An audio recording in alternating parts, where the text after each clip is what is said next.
And we just supported each other. Like when we were like extremely tired or exhausted, like we knew, hey, we need to take a break. We're not going to side hustle this weekend, or hey, I'm not going to hustle, but I'll go out and do some stuff for a couple hours. You take a nap or you rest. Or for him, his self-care is golfing. So he's like, I need golfing. Okay, go golfing, do your thing. I can do the girls over here. So it's just, being real intentional with what your goals are, and sharing that with your partner for those that are married or in a relationship, so that you can work towards that goal together. Welcome to the Student Loan Podcast. Here, you'll find practical advice on tackling student loan debt, paying down your higher education expenses, and inspiring stories about paying off student loans. We're your hosts, Daphne Vanessa and Shamil Rodriguez. Please rate, review, and subscribe to the Student Loan Podcast by visiting the Student Loan Podcast on Apple Podcasts or wherever you find your podcasts. This is not professional advice, and we speak from our own personal views and opinions. The Student Loan Podcast is brought to you by Start New, where you can serve your community and get rewarded with tuition and student loan payments. To check out if Start New is on your campus, visit startnew.com. Hello, everyone, and welcome to another episode of the Student Loan Podcast. Today, we have none other than Brandyn Rodriguez from PositivelyB, who's here to spread a little bit of knowledge, family, life, fun, and of course, financial freedom with our audience. So with that, Brandyn, please introduce yourself to the audience. Hello, everyone. I am Brandyn Rodriguez out of San Antonio, Texas. My husband and I have two daughters, a 16-year-old and a 6-year-old, and most recently we paid off $137,000 worth of debt. Hallelujah. Thank you, Jesus. Yes. So excited to be on the other side of this journey, which was a long journey, but we worked together as a team to get that done. And I'm so excited to be here. So thank you for having me. So exciting. Well, you went right into how much you paid off. I mean, that's an impressive number. But before we get into that, tell us a little bit about your story, how you came to even be interested in financial independence, and where you are today. Absolutely. So I started learning more about debt, paying off debt. I can get into it very fine, easy to get into debt, but learning to pay off debt took place in 2010. I was a single mom at the time, and my church was hosting Dave Ramsey's Financial Peace University. So that's the first time I ever heard anything about Ramsey Solutions and Financial Peace. So I joined that course, had great leaders that, taught the program, and, the first day cut up all the credit cards, and I was so excited and started working on paying off, the smallest credit cards. Again, I was a single mom at that time. DJ and I had separated. I kind of just worked the process, but then also I was a single mom and younger, and, life happens and things change. So it was let me open up these credit cards again. And it was going back into the same cycle. Fast forward to 2014, my husband and I, we get married. 2015, we have our second daughter. Sold our house, bought a house, did all this stuff, right? All within 12 months. And then it was we had our come to Jesus moment. It was okay, now we're married. We're coming together with our finances, looking at all the debt. It was no longer your debt versus my debt. It was now our debt. And then looking just at at interest rates, those interest rates on student loans, on mortgages, is just what? When you were finally I want to pay off my home. And if I want to pay off my home in 30 years, I'm almost going to pay double the price of my house because of interest rates. So once I really looked at that and shared this with my husband, I was I think we should attack our debt and pay it off. Do this for ourselves, do this for our daughters, so they don't have to grow up anymore in debt, or no, we can't do this, Sydney, because we have this, or we can't go on that vacation because we have to pay off this car or this student loan, whatever it may be. So that was really the catalyst in 2015 was buying the house, selling the house, doing all these major life changes from married to kids. And we just, wrote out a plan and just started working that plan. And it took us 59 months to get through it. Long journey, right? You name it, we had it, from student loans, car payments, credit cards, medical bills, furniture payments, tires, discount tires, we had it. And we just slowly worked that process and kept going. We did side hustles. We did everything that we needed to do to get rid of the debt, because I was just over it. I did not want to pay anyone else except for my mortgage. And I'm over this too. So hopefully in the next 10 to 12 years, I can pay off my mortgage. Love it. I love it. I love it. Sick and tired of being sick and tired. Exactly. So tell us, you said you used a lot of strategies, right? You're doing side hustles. Tell us specifically, for the student loan debt piece, what do you think was the difference maker in how you overcame those hurdles? So student loan, when we did our debt-free journey, we put everything into milestones, and we had milestone 1, 2, 3, and 4. Milestone 4 was our last one, which was the student loan and car payments, right? So we had to get through all of that before we got to student loans. It was literally 2019 when we finally started working on those student loans. And, we each have different loan service providers and, figure out what's the best way to pay those off, because sometimes they don't let you do an extra payment or the payment that you want it to go to. I want to focus on this one. It's like, no, you have to do it to the whole bunch of them, and we'll put whatever it is going towards the principal. So I'm like, ugh. So we worked on Navient first, and that's the first one that we paid off. And it was so good when you would get those emails coming through, and it's all like Navient 1 paid off, and then Navient 2 paid off. And it was like that girl that's on the email communications, like my best friend, because seeing her emails come through. And so we just started working that process. And then unfortunately, pandemic, absolutely awful, so many lives lost, so many people impacted. But with the 0% interest worked out in our favor. So I was like, you know what, I'm going 100% to pay off this student loan. So that's what I started doing in late 29, no, where we at? The COVID years are throwing me all off. I'm like, I don't know what year we're in. 2020. I'm like, when was Yep. this? Yeah, so 2020, Yep. March 2020, when they did the 0% interest, I was like, I'm just going to go, by that time, it was literally just the student loans that were left. So I just went full throttle. But my husband at the time, he was like, I'm kind of tired. We've been doing this for 5 years. I don't want to go full throttle. I want to ease up. And I'm just like, no, we're almost there. Please don't ease up. Let us get to the finish line. And so he did. So we compromised. I'm like, okay, well, I'm going to go full throttle because I want my student loans to be done. And so that's what I did. I kept going. All my side hustle money went to it. My paycheck went to it. And between March 2020 and September 2020, I was able to pay off the remainder of my student loans, which was like $12,000. That was amazing. And then my husband, he would, pay extra on his, but he's like, I'm good. I'm just going to ride it out and see what happens. So now he's just trying to see what's going to happen with anything being forgiven, because I paid off everything, but he left like $2,500 on his, just in case Biden decides to say, hey, we're going to take we'll take it off for you. So he's like, okay, I'm just going to leave $2,500 there just in case. We have it in our savings.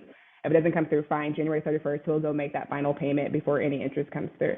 But me, on the other hand, I said, no, I'm ready to pay them off. And so that's exactly what I did. I love the 25,000, the small amount. It's just you know what, just in case, I'd like to have some forgiven. Give me my tax money back. He's like, I'm like, all right. I'm like, DJ, just pay it. He's like, no, I'm just going to wait. So again, 2,500's chilling. And I'm like, all right, well, January 31st, if they don't forgive it, then I'm going to need you to go make that payment. Yes.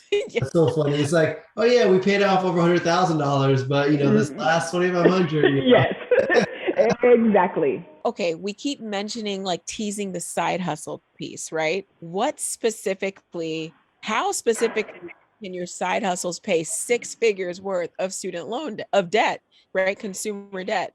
That's a lot of money to pay over time. What side hustle are you doing? And please sprinkle some knowledge with the audience. So they weren't any glamorous side hustles, that's for sure, but they got the job done. So in 2016, when we first decided to get side hustles, I decided to work at a local Mexican restaurant here in San Antonio. I remember in high school, I had several friends work there, and they were making, big time money 20 years ago. So I'm like, oh, they still got to be making big money 20 years later. And so I went in there, I applied on a Wednesday, did an interview on a Thursday, and was starting on that Friday. And my husband's like, are you serious? And I said, yeah, I think I'm a and I was like, and I got hired. How are you going to do this? I'm very involved in my church. I sing in the choir. I'm involved with work and community service, our kids. And he's like, how are you going to do this? I'm like, I don't know, but we're going to work it out. So I worked Thursday, Friday, Saturday, and Sunday, waiting tables. I did that. I was like, let me just do it for 3 months and see what happens.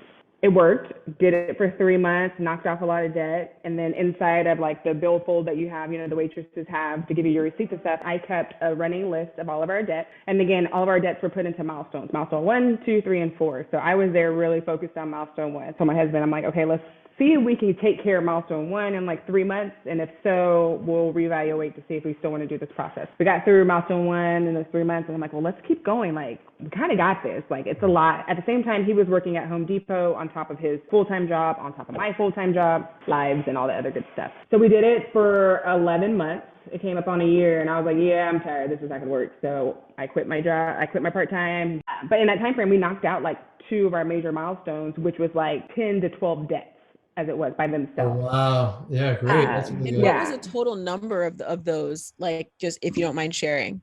Oh, yeah, I think we were like in the 26, 27 number worth of debts. Like, again, from the smallest one being Great job. $120. That is amazing. All the way up. Yeah. And so we knocked out like a big chunk, and that was, 2016, 2017. Then we stopped again, just did our normal, used our paycheck, do the debt snowball. And then 2019 came around, and I'm like, oh, I'm done. We're, again, milestone 4. It was like the cars were done. It was now entering student loans. So I was like, I'm getting into part-time. He's like, seriously? And I'm like, I think so. But I wanted something that was going to be flexible, where I didn't need to call in, oh, I'm not coming to work, or blah, blah, blah.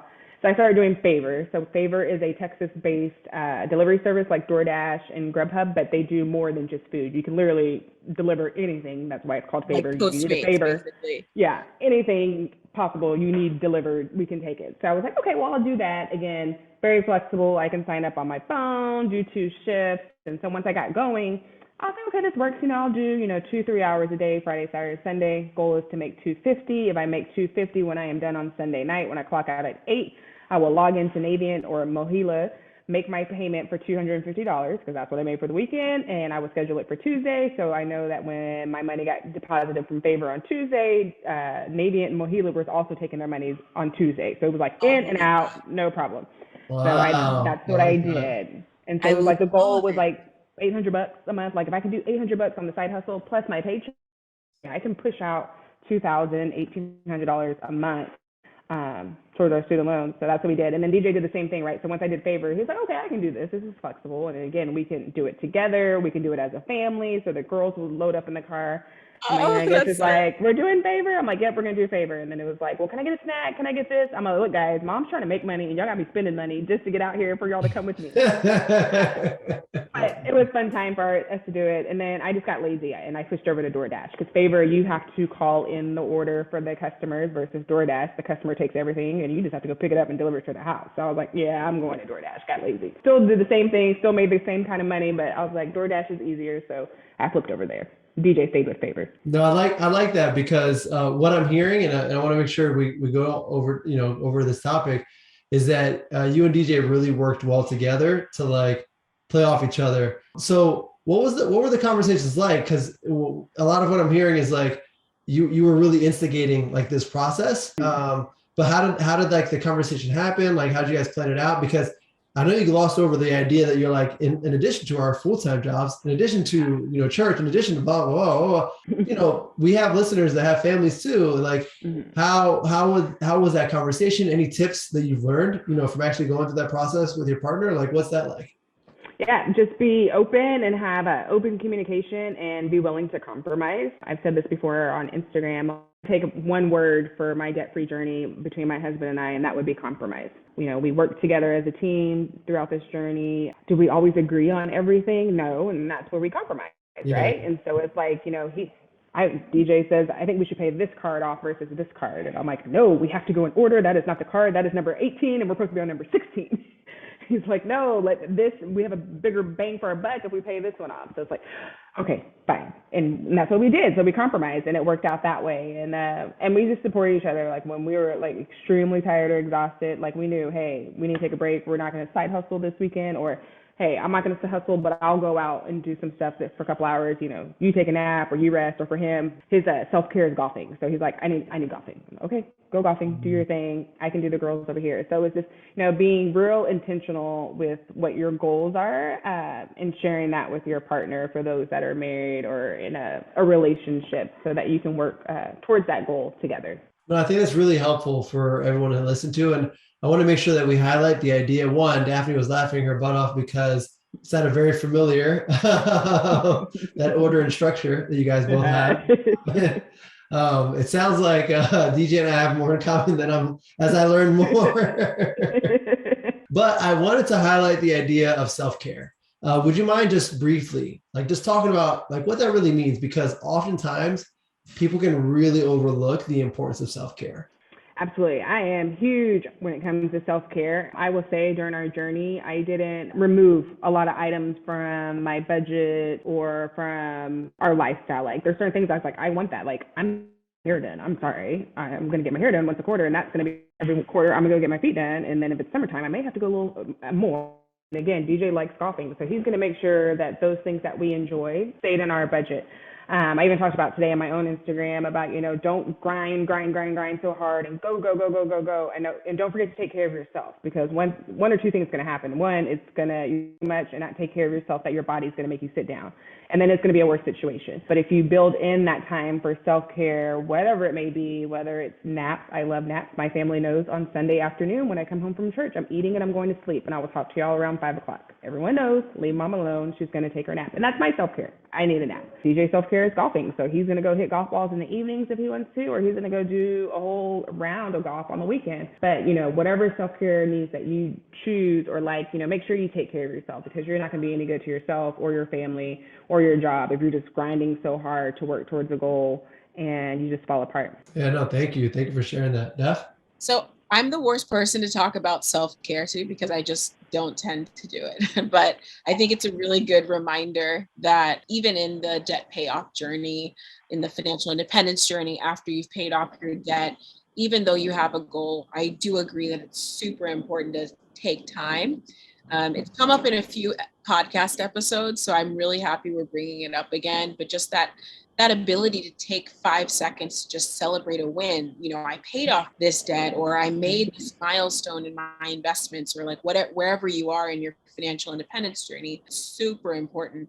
Unfortunately, I have nothing personal to add here because I am learning to do this as we speak. So thank you, Brandon, for sharing that with the audience, because it is. I also love getting my hair done and my nails done, but I need to actually do it more frequently, So yes, girl, take care of yourself. Yes, absolutely. So very cool. I like how you guys work together as a team. I love how you sort of brought your kids into the activity. That's an example almost of like what work it takes to get something done.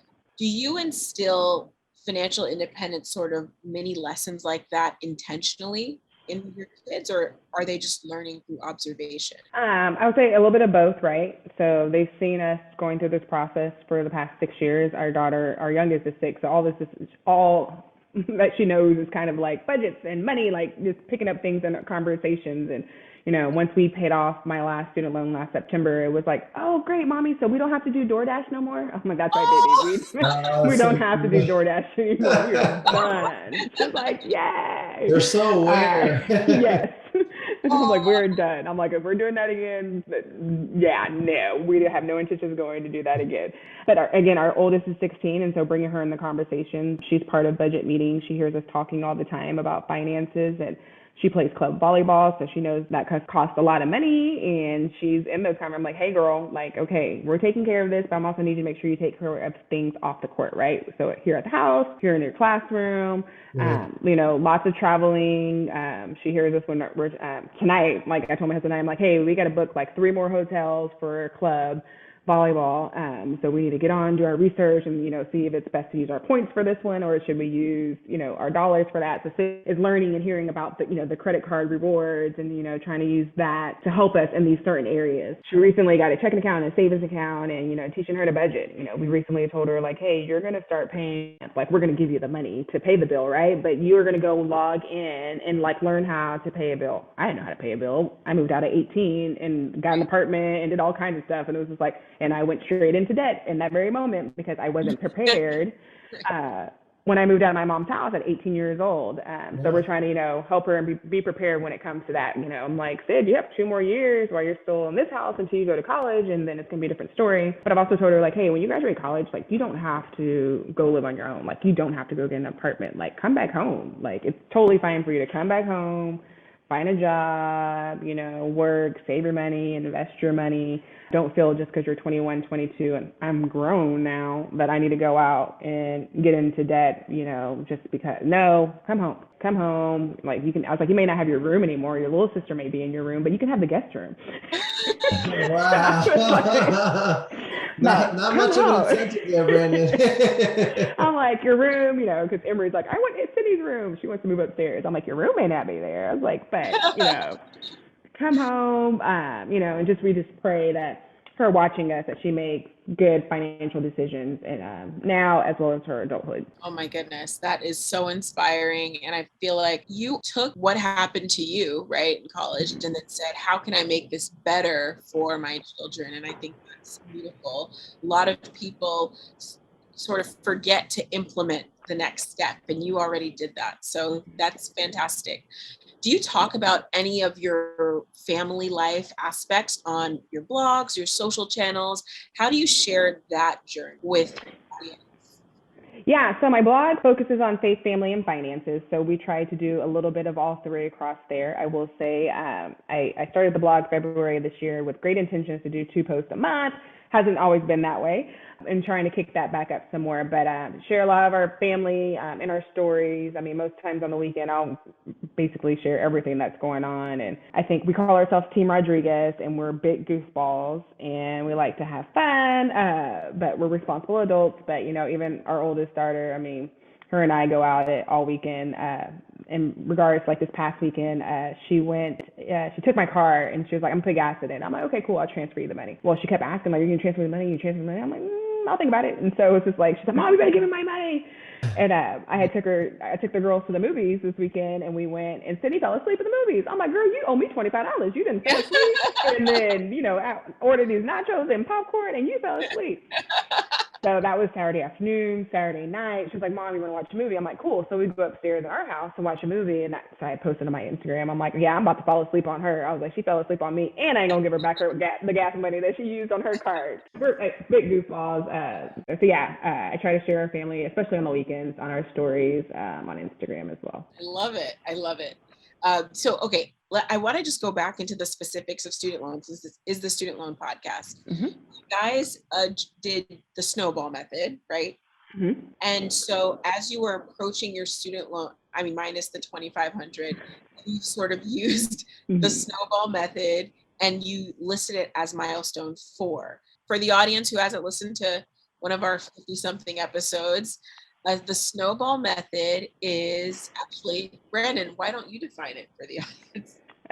Sure, absolutely. So there is 2 ways, I guess there's more than 2 ways, but 2 major ways to pay off debt. There's debt snowball, debt avalanche.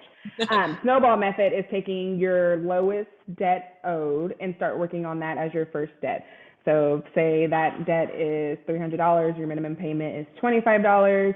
You're going to put as much money as you can on that first debt, and then all debts after that, you're going to pay the minimum payment. Once that first debt is paid off, you're going to take the first debt's minimum payment plus any extra you're putting there, plus the second debt's minimum payment, and just keep doing a snowball effect. I prefer the snowball method because you have great momentum, see stuff going quickly, especially again for us, milestone 1 and 2 went really, really quick because those weren't large amounts. But then when you were getting to those $25,000 car notes and $20,000 student loans, that's when it's like, oh.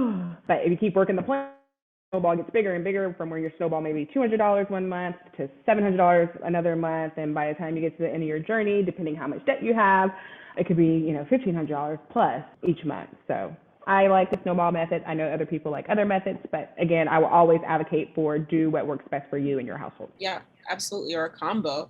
Mm-hmm. And while you were doing that method, you're side hustling, you have a profession, right? You have a day job. Yes. That you are proud of, that you prepared for, and you still chose to do a side hustle. Talk to us about the psychology of being humble enough to take a side hustle, even though you're in a profession that is your career. Yeah. It's a humbling experience for sure. It's one of those things like when you choose to do the side hustle part-time job and particularly like waiting tables, right? You're going to see people in the public. It was one of those things like, are you sure? DJ's like, are you sure? I'm like, yeah, I'm going to do it. It is what it is. And then, we told a few family and friends what we're doing, because again, thankful to our family and friends that especially helped us with our kids when we were going, meeting on the side of the highway to pick up a kid, to drop off a kid so I can go here and DJ can go there. But it was those, awkward moments too, when you're waiting tables and you see someone that and it's like, oh my God, did you lose your job? No, I didn't lose my job. I'm here to pay off debt. Oh my God, do you not get paid enough? My income is fine. And then again, like I said, I had that billfold in my running list of debts in my folder. So it was like, I'll pop it up. Look, these are all my debts. Do you want to see them? And this is what I paid off. And this is what I'm working on. And so I would show them, like, this is why I'm here. Every person that I worked with at Alamo Cafe, the restaurant, knew why I was there. The manager knew why. Look, dude, this is not a full-time job. I have a career. And even so much of an awkward experience is I waited on my CEO of my company. I didn't tell him that I had a part-time job. I was very busy on a Sunday afternoon, and I'm running, going back and forth. My section was slammed. I turned the corner. Hey guys, I'm Brandyn. What can I get for you to drink today? And as I turned, it was like dead into his face, like, oh my God. And he was, Brandyn, do I not pay you enough? And I'm like, you don't get bonuses. I work for a nonprofit, right? I'm like, you don't get bonuses. It's like all I could really say. And he was just like, oh my God. And we sat there for like 3 minutes, and I was just like, okay, I'm kind of busy. So what would you, soda, Sprite, water, tea? Wow. And it's like, you just had to go from that. But, I saw friends from high school that were there that didn't know, and they were like, wow. And I'm like, hey, this is what I'm doing. You can follow me along at debt_free_2020. I'm sharing my entire journey over there. But, again, in my job, I also do media. So, I'm the spokesperson for my organization. So at the restaurant, people will be like, hey, I saw you on the news last night. I'm like, yeah. I was like, again, guys, this is not my career. I am here for one reason only. And they're like, oh, well, that's cool. So what do you do? And I was working with kids, young college kids. And there were some people that had been there for 20 plus years, and then the restaurant was their career, and that's totally fine. But I have a career, and I'm thankful for my job. And I'm also thankful for that time to help me pay off a lot of my debt. And I did my year, and I told them goodbye. And they tried to keep me on. Well, you just come work once a week. Nah, man, I'm good. Like, I had a very specific goal, and it has now been accomplished. Done. I'm out of here. I'm like, no, I appreciate it, and it was great. It was, again, good money, and I'm like, yeah, no, I'm good. Just once a month. Nah, thank you very much. I'll see y'all when I'm a customer, once a year. Talk to you later. Bye. Amazing. That is a humbling experience, but also you were like zero pride, zero ego. This is for a goal. This is for my family. And you just executed. Like, I just have to say, I have so much respect for you, because so many people care about like what other people have to say, and like, oh, what is this person going to say when they see you doing X, Y, Z? And you were like, negative. Nope, it's time for my. And I love that. I think that I wish there was more of that. Like, you are a real person, an authentic person. Like, I love that. I just love. We need to hang out. We're coming to Texas. Yes. Thank you. Yeah. After that 1 year at the restaurant, and when I quit, I posted on my personal Facebook, and wasn't sharing my debt-free journey on my personal Facebook. And I, posted a picture of myself in my uniform, like, hey, today's my last day at Alamo Cafe. For those who don't know, I've been working here for, 11, 12 months. I paid off all this. And it's like all the comments that came in, like, wow, I had no idea. Like, I can't believe you're doing this, but, good for you and your family. And, and it's like, I quit, and DJ's like, all right, I'm out of Home Depot too. Bye. Here's my 2 weeks notice. Like, it sounds like DJ was like, I was just waiting for you to get done. So My job was more physical than mine was. Mine, yes, was physical, but moving pallets, and he had to learn how to do a forklift. And he's like, what in the world? And here we are, 32, 33 years old. Never thought we'll be doing part-time jobs, but we had a goal, and that's why we did it. Love it. Oh my gosh, you're like, I'm here for my debt. DJ's like, I'm here because my wife told me to be. Because I'm supporting my wife. I'm supporting my wife. I'm just trying to be a good partner here. I'm trying to be a good husband. That's my job. Exactly. I love it. I think so many people can learn from that. Like, are you guys listening? Like, Brandyn went out there and did what she needed to do to accomplish the goal of being debt free, because it was more important than what people had to say. It was more important than reputation. It was more important than keeping up appearances. I'm so impressed. Like, I can't even tell you how impressed I am, because this is the first time that I've heard somebody, like, a lot of people do side hustles, but it's usually a side hustle that you can manage like with the image of your brand. But you went out there and waited tables. I have the utmost respect for you, and you got it done too. Like, so where do you go from here? You're like, I guess, consumer debt free, we'll call it, minus mortgage. Is your next step looking at investment? Is your next step looking at sort of killing the mortgage first? What are your goals? Yeah, so currently just trying to learn as much as I can about investing. Prior to this, only investing I did was through my retirement at work, right? And so just trying to increase that, recently opened up an IRA, transferred some old retirement accounts over. And so I like investing and I like seeing. And also I'm kind of like, I'll log in. It's like, oh, I lost money. Ooh, don't log in. I'm like, you know what? Just put it there and let it be because it's going to take a while. So just let it do its thing and don't look every day. I will say it's different though, being on this side, like, right, when I was paying off debt, it was like, go, go, go, go. I wanted all the debt gone. But now on this side of the journey, I'm like, it's not like, go, go, go. I must invest everything that I have now. It's like, okay, I can invest over here. I can save over here. I can take care of house projects over here if I want to.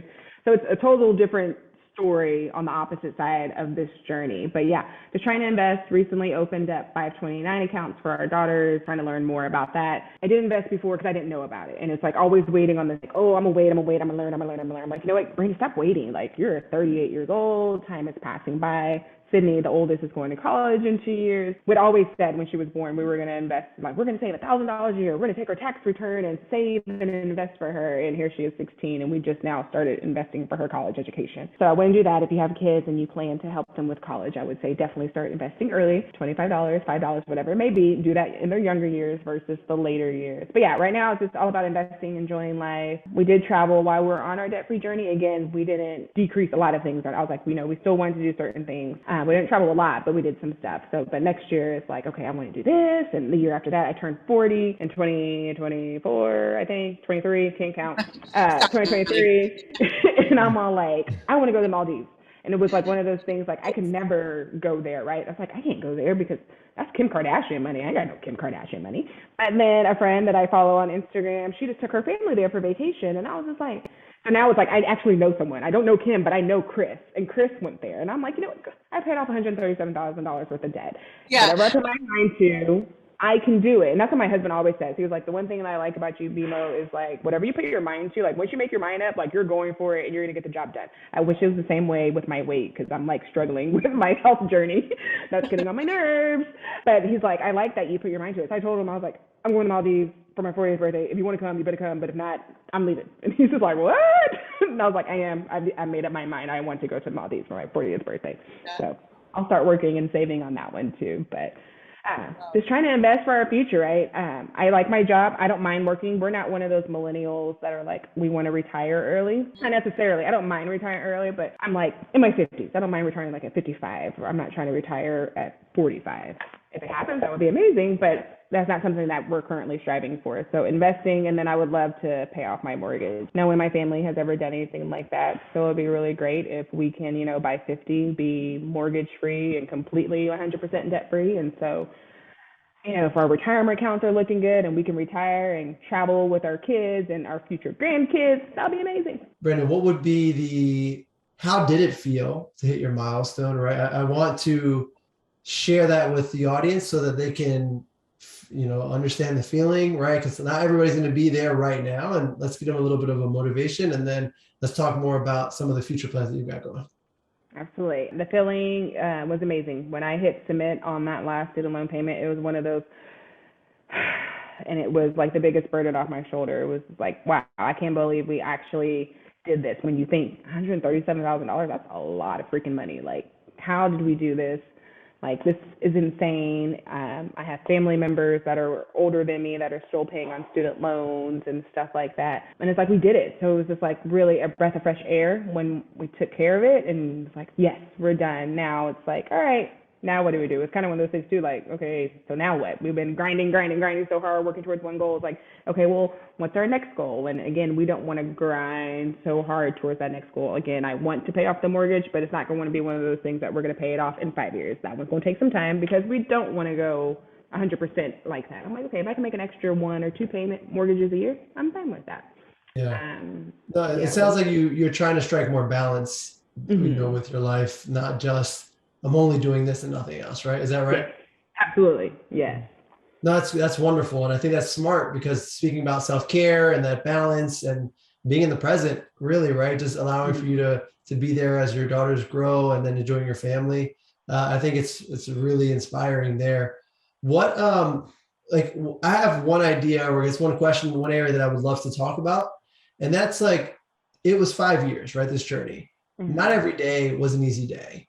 So can you talk about maybe some of those, days where you were like, am I really doing the right thing? Like, does this make sense? And how did you get through that? I will always be an advocate for those that are on this journey or any kind of journey where you're going 100% to, when it becomes too much, step back, reset, rest, reset, and relax. So that's what we did. When it became too much, again, after that 11 months of the first side hustle, we're like, yeah, it's time. We got to slow down. Again, thankfully, our oldest daughter is 10 years apart, so she can help out with our youngest. She understood the process that we were going through, but there were days that it was like DJ and I would just see each other in the morning, good morning, good night, or at lunch. We'll schedule a lunch date to literally, okay, this is what's going on this week. Okay, I'm working here, you're working there. Sydney has a volleyball game, we have a basketball game here. We'll do this, and that. And so it was like we were coming and going. And when it became to those moments, it's like, okay, we need to step back, reevaluate where we're at, reset, and take a break. And so it was like, okay, we'll stop hustling here. We'll do this instead. Okay, we're not going to travel this weekend to go visit family because we just need to sit still for a moment and regroup. And so that's what we did. So I would definitely advocate for those, again, that are just on this journey or any kind of journey when it becomes way too much for you. Take a break, rest, and reset and regroup, because again, you don't want to wear yourself out, your body, your mind, all that needs to slow down.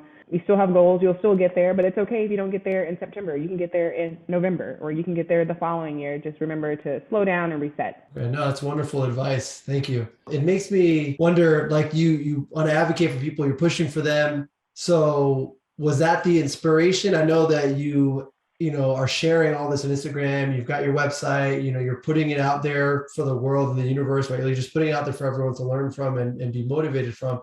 But what spurred you to do that? What is it that's driving that force now? I kind of got started because I was a stalker on Instagram, okay. right? So I didn't expect that answer, but okay. I know, right? That sounds really, really weird, but no, calm down. So let me rewind. So, you would follow Debt Free Journeys, tags on my personal Instagram page, and I was like, oh, that's really cool. And it was like one of those things like, hey, I think I want to share my journey, because again, we weren't sharing family and friends to an extent, but I was like, I think we have a story that we can share. And so that's when I created, our Instagram page and started sharing. I wasn't as active as I am now a couple of years ago. And then finally, I think 2019, 2018, I became like more active in the story. So I believe people can, people can change people. And if you can help, or not change people, you can help people. And if you can help even just one person make a difference in the world, whether it's their personal journey, their life, their career, whatever it is, I feel good about that. So that's why I started the Instagram page. And then earlier this year, I was like, I think I want to do a blog, and we'll kind of just share stories and help people along the journey. And now that I am debt free, it's just like, I want everyone to be debt free, and that it can be done. It's like some of those things, it's like,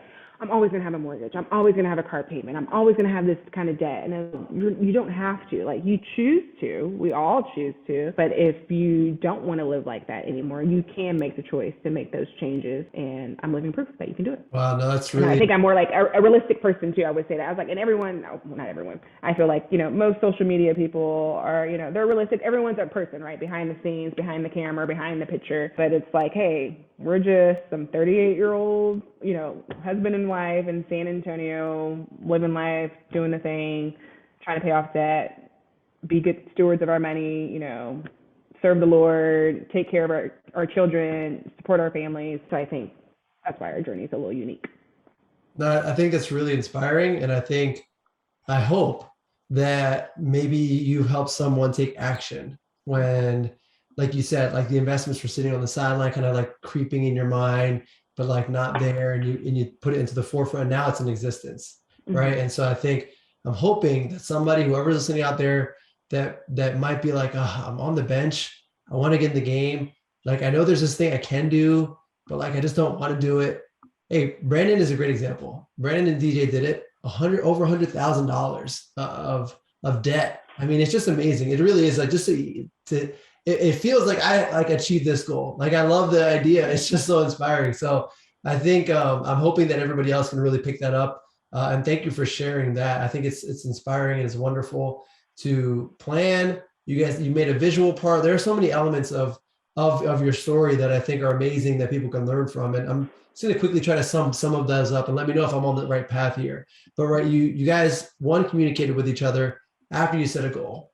You guys decided what that plan was going to look like and started executing on that. Once it got a little overwhelming or too much to handle, you communicated that and then said, let's step back, let's relax and reset, and then get back at it again. And so it sounds like you guys were like assessing and moving forward.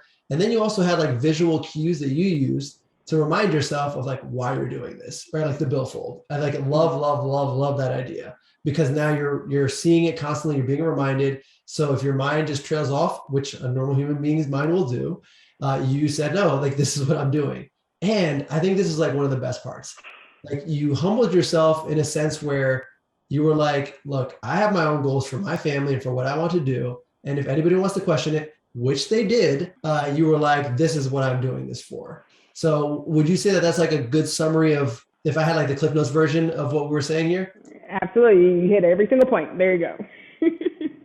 No, I'm super fascinated by the story, and I really, really am happy that you're joining the show to do it. Daph? Brandyn, I just have a question for you, because your day job is still giving to others, right? So you're like giving to others, you're supporting your family. All of your work is sort of all giving. Do you ever experience caregiver burnout, or do you ever need to take a break from all of the giving? Not necessarily take a break for the giving. I enjoy it, but there's moments, especially in my job, where I have moments that I'm like, ooh, I don't like my job, right? I'm a team of one putting together projects for companies, organizations, groups. Sometimes, it takes a lot of work to get to the project. But once you get to that final project and you see like, oh, we made a difference, it's like, hey, we do what we do. Like, Brady, shut up, suck up when you have those moments like, oh, when someone emails me something special that it's like, it was in the email that I sent you. If you would just read the email, it was there. It's like, when I have all those moments like, oh my God, or someone calls me and leaves me a voicemail. So when I humble myself in those moments, but when I get to the completion of a project or doing something where I'm giving back or I see the client or I see the family or I see the child, it's like, this is why I do what I do. I am blessed. I'm thankful that I'm able to do this kind of work in our community, and everything makes a difference from the smallest thing. Some of our projects that we do here is decorating a shoebox and filling it with everyday toiletry items. All three of us on this call can go to a Walmart, Target, wherever, CVS, and buy a toothbrush, toothpaste, lotion, deodorant, right? Easily we can do that. But there's people in our community that are they going to go get that shampoo and conditioner, or are they going to go a plate of food on the table for their family, or they're going to make sure that their child has shoes. So it's like those kind of moments. Again, it's something very simple for you and I, but it makes a difference for a child, a family, a senior citizen, someone that is homeless in my community. So it's like, this is why I do what I do, even when people get on my nerves.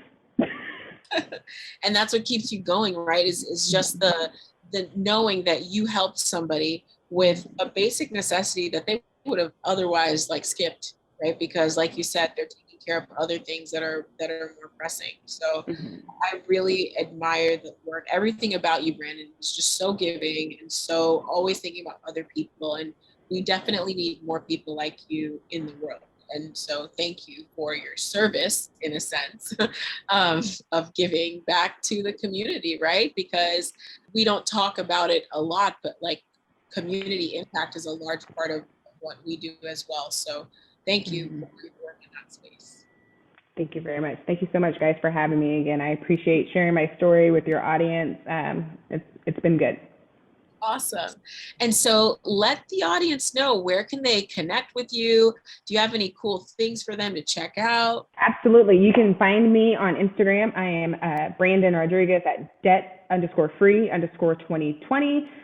Please follow me over there, where you will get inspiration, motivation, some humor. I like to have some fun with some of the Instagram Reel features. You can also check me out at PositivelyB.com. Again, faith, family, and finances. Free resources available are a debt-free tracker as well as a budget that you can use as a template to get your finances in order. Thank you so much, Brandyn. Shamil? Thank you so much for joining us, Brandyn. For more information on today's episode, visit thestudentloanpodcast.com/episode 56. That's thestudentloanpodcast.com/episode 56.